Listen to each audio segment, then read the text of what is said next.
élèves en classe de collège. Bon, je vous remercie de vos réponses que cette assemblée a suivies avec beaucoup d'attention. Et en plus, vous avez su vous inscrire tout à fait dans les créneaux horaires qui vous avaient été indiqués. Donc je vous en félicite grandement. Et je vous invite maintenant à donner, si vous le souhaitez, vos impressions sur cette soirée des grands échanges et de bien vouloir conclure vos interventions. D'abord, merci pour ces interpellations, pour ces questionnements qui m'ont conduit à préciser, autant que je l'ai pu, la conception que j'ai de la fonction à laquelle je prétends et des défis que nous aurons à relever. Si je veux donner une conclusion, c'est qu'une campagne présidentielle, ce n'est pas simplement une compétition entre personnes. Il y aura beaucoup de cela. L'un dira qu'il est président et qu'il a donc reçu la formation appropriée. Il sera dit de l'autre qu'il n'a même pas été ministre. Comme si, quand je regarde la composition des gouvernements depuis 10 ans, je ne serais pas plus cruel, je me dis que ma condition est quand même plus élevée. Mais c'est à démontrer. Bien sûr que ce sera une compétition personnelle qui est capable, donne conviction, une sincérité suffisante pour entraîner le pays. Mais c'est d'abord une élection présidentielle, un enjeu de société, une affaire collective dont le pays doit s'emparer. Ce n'est pas une joute. Il y a des éléments de clivage qu'il faut reconnaître. Il y aura des choix qui vont engager la nation pour longtemps. Il y aura sûrement des conséquences très importantes pour notre protection sociale, pour nos valeurs, pour notre école. Et si on ne dit pas la hauteur des enjeux, alors on sera dans la médiocrité des débats, dans la facilité, dans le mensonge, dans la réduction du grand sujet à de médiocres intérêts. Donc c'est une affaire collective. Je ne gagnerai que s'il y a un mouvement collectif. D'ailleurs, les grandes victoires de la gauche, si je m'arrête à 1980, 1990, même 1997, c'était un autre contexte, les grandes victoires ont toujours été précédées de mouvements. Il faut qu'il y ait du mouvement. Si la société est inerte, franchement, la gauche ne pourra pas être elle-même dynamique. Deuxième conclusion, c'est qu'une élection, c'est un clivage. Il y a un choix. Et donc, il y a une séparation à un moment du pays. Et pourtant, le rôle du président de la République, tel que je le conçois, c'est de rassembler, c'est d'unifier, c'est de réconcilier, c'est d'apaiser. Même à un moment où c'est particulièrement âpre, difficile, le rôle du président, ça sera d'élever le pays, de le respecter.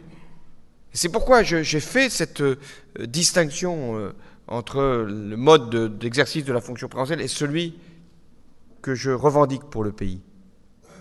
Et ça ne veut pas dire de ne pas faire de choix. Vous dites, ah oui, si vous voulez rassembler, c'est que vous voulez toujours le compromis, si vous voulez toujours qu'on trouve l'équilibre. Non!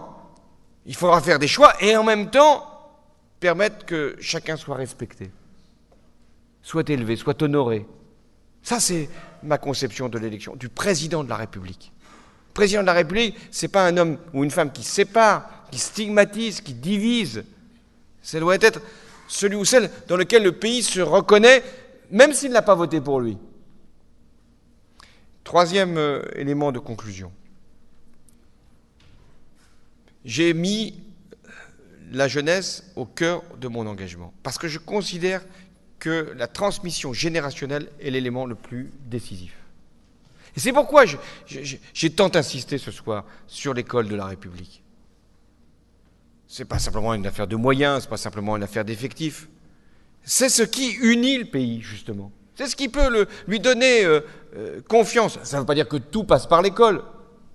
Et on fait quelquefois peser sur l'école une des responsabilités qui ne sont pas les siennes. Mais c'est aussi par là que ça passe. Et je veux que cette génération qui arrive là, qui a moins de 20 ans aujourd'hui, vive mieux. En 1981, c'était changer la vie. Ben déjà, si on changeait la vie des moins de 20 ans, si au terme du quinquennat, donc en 2017, si je suis choisi par les Français, je constatais que la génération nouvelle vit mieux qu'en 2012, j'aurais finalement conscience d'avoir réussi. Si vous faites cet exercice pour le président sortant, je ne suis pas sûr qu'il arrivera à bon port. Mais ce qui compte pour moi, c'est non pas d'être à la tête d'un navire, je me méfie, je vous l'ai dit, de ces métaphores de navigation, mais ce qui compte, c'est de pouvoir emmener une génération vers le progrès. Je vous ai parlé du progrès, parce que c'est ça la grande idée. Si la République ne porte plus le progrès, la République sera menacée dans son essence même. Et moi, je suis un républicain. Et un républicain, il doit porter le progrès. François Hollande, merci de votre participation. Alors il me revient, c'est la tradition, en tant que président de l'association et grand maître, de vous dire ces remerciements, mais ces réunions ne peuvent avoir lieu que grâce à nos loges, je dois le dire. Et je veux dire ici le respect et la gratitude que j'ai pour les frères qui se sont engagés. Alors je dis les frères parce qu'à Lorient, je vois peu de sœurs. Et c'est un sujet sur lequel on pourrait ici gloser. Mais les frères qui se sont engagés ici l'ont fait sans aucune retenue, avec, je dois le dire aussi, un talent qui a peut-être aiguisé le vôtre que l'on connaissait déjà.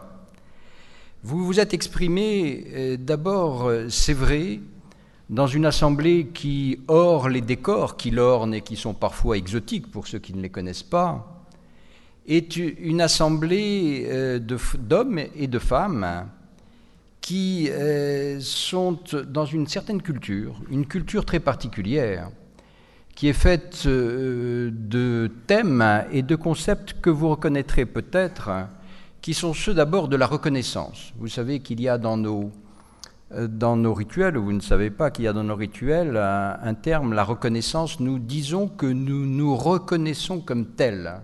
Et ce thème de la reconnaissance, reconnaître l'autre, qui est l'un des fondements de notre engagement, est quelque chose de très important, parce que si vous avez évoqué toutes ces difficultés que nous vivons à l'heure actuelle, en particulier dans les banlieues, en particulier et surtout, bien sûr, avec la jeunesse, qui est aussi une de nos préoccupations, c'est qu'il y a là toutes des franges de population qui ne sont pas reconnues comme telles et à qui on donne des a priori, des descriptions qui sont des descriptions, qui éventuellement les fixent dans des caricatures où ils ne se reconnaissent pas eux-mêmes. Les jeunes ne sont que des adultes en devenir. Et nous essayons de dire que ce sont les acteurs de la société actuelle. Les jeunes sont ici et maintenant en vie, avec une nécessité pour nous, c'est de reconnaître leur participation à la société. C'est la première des choses. C'est la première des choses et qui évitera qu'il y ait parfois des débordements. La deuxième chose, c'est qu'il y a chez nous un désir profond d'affirmer notre identité sociale.